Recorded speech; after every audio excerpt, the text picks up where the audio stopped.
l'administration sénégalaise, cette présentation doit être crédible. Parce que presse bi taxul may wax, mais ëllëg dinañ dem ci ay bailleurs, dinañ dem ci yeneen réew ñuy suñuy nawle. am na yoom ne buñ ko gisee duñ ko nawloo. man bokk en tant que directeur am na présentation am te ne ku ko teg sama kanam je te remets à l'ordre parce que damay jàpp ni c'est bâclé. man duma ko nangu. donc Ousmane Sonko waruñu ko nangu di ko jox yenn présentation yu am ay certaines coquilles. Tout à fait. En parlant de coquilles, je t'ai envoyé le document. Khalil mun nga ñu projeter à la page c'est d'ordre formel là. Peut-être c'est à partir de la page 23. Non du bii c'est bii après la du bii. D'accord. À partir de la page 23. boo xoolee les tableaux ce qu'ils ont fait dañu jël screenshot. du fichier Word. teg ko comme image sur le fichier PowerPoint. Ça c'est pas sérieux. Pour une présentation d'un premier ministre, c'est pas sérieux. C'est-à-dire tu prends un screenshot du fichier Word, tu le transposes sur la présentation et on voit clairement le fichier Word avec les onglets et tout. C'est pas sérieux. Donc encore une fois c'est constructif. am na ba pare ñu fexe ba loolu bañ a amati. C'est vrai. Sur le fond sama xalaat mooy c'est ça se voit que ni effectivement il y a eu un travail colossal qui a été abattu. Page bi ngay wax pour page 36 page 36 page 36 la. Bon on voit que vraiment il y a eu un travail colossal qui a été fait. Je les en félicite. Et aussi j'ai vu que le plan de redressement il est très axé financier, très financier et axé fiscal. Ok. Et man je pense que ça c'est mon idée, que il faut créer de la richesse avant de vouloir la prélever. La prélever, tout à fait. Tout à fait. Pourquoi? Parce que économie réew dama ko jàppee comme bu mu wëttéen. Exemple boobu laa ci mën a joxe bu mu wëttéen la. dafa am partie boobu ne état moo ko téye am partie boo xam ne c'est les entreprises et le peuple ñoom ñoo ko téye bu xëcc amee tension dafay am. te pour qu'on n'aille pas dans une situation économique boo xam ne cassure day am mu metti ci état metti ci peuple bi il faut que ñu éviter les tensions au maximum. Je rappelle que nous sommes dans un pays boo xam ne nous sommes très endettés. La conjoncture mais mu ngi egg benn niveau bu énorme. su ma jëlee l'exemple des hydrocarbures, le baril de pétrole a suivi une dépréciation de 30%, c'est-à-dire baril de pétrole wàññeeku na depuis 2024 wàññeeku na. te pourtant ñun on est producteur de pétrole mais carburant wàññeeku wu fi.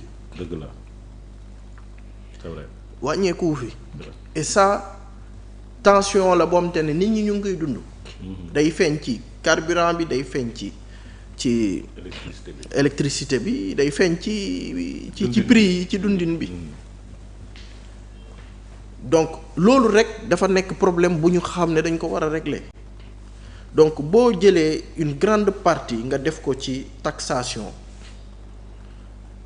tension bi amoon ba pare dañ ko gën a étendre, dañ ko gën a dëgëral. te ñu ngi koy ñaanal mu réussir mission bi, mais man ni ma gisee affaire bi mu accès trop ci fiscalité. C'est dangereux pour le pays. Maintenant nag bëgguma di tout le temps di critiquer, man je préfère apporter des propositions. Am na parti boo xam ne ils ont parlé du foncier. ma ne fi ñu war a récupérer 600 milliards. valorisation bi, recyclage foncier beeg yooyu. ma ne effectivement c'est une bonne idée. C'est une bonne idée dans la mesure où boo xoolee tout le foncier qu'on a récupéré et qui est dans Dakar c'est un foncier boo xam ne valeur am au mètre carré c'est estimé à plus de 1,1 million minimum. Et c'est un foncier énorme jël ko mettre ko en location wala jox ko à des privés. J'estime que dans l'immédiat di nga am loo récupérer mais dans le long terme c'est pas intéressant.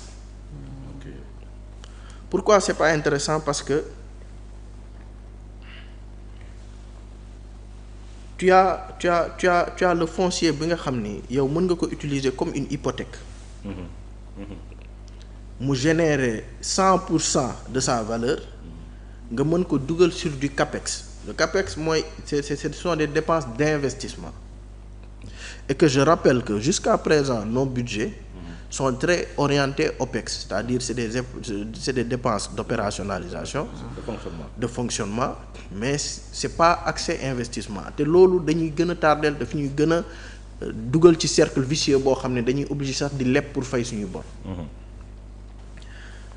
Man sama xalaat mooy njëkkoon naa fi def émission am na proposition yu ma defoon. waaw bugguma ci baamtuwaat mais proposition yooyu sur 3 ans effectivement c'était 6 000 milliards. ok sama xalaat mooy nañu jël foncier bi nga xam ni ñu ngi ko bëgg a revaloriser ñu capitaliser ko sur une société nationale boo xam ne day jëm ci industrie transformation voilà truc local. Capital boobu dina nekk un capital supérieur à ñoom chiffre bi nga xam ne moom la ñu annoncé parce que day nekk la valeur réelle bu nga xam ni moom mooy foncier boobu moom la am buñ ko capitaliser société boobu moom mooy leb bu lebee moo xam sur le marché local moo xam sur le marché international ñu utiliser xaalis boobu pour des dépenses d'investissement donc société boobu day am part sur tout ce qui est investissement yi nga xam ne dinañ ko def et c'est des investissements industriels. Rien que les investissements industriels sur la transformation des produits bruts dañuy dépasser les 6 000 milliards. kon su boobaa duñu jarul ñuy laaj gafaka askan bi. Non doo laal gafaka askan bi rien que transformation produits bruts yi day egg 6 000 milliards dépassé ko suñu ci dugalee les produits d'extraction c'est-à-dire les produits miniers on part sur plus de 12 000 13 000 milliards da koy doubler. Il y a aussi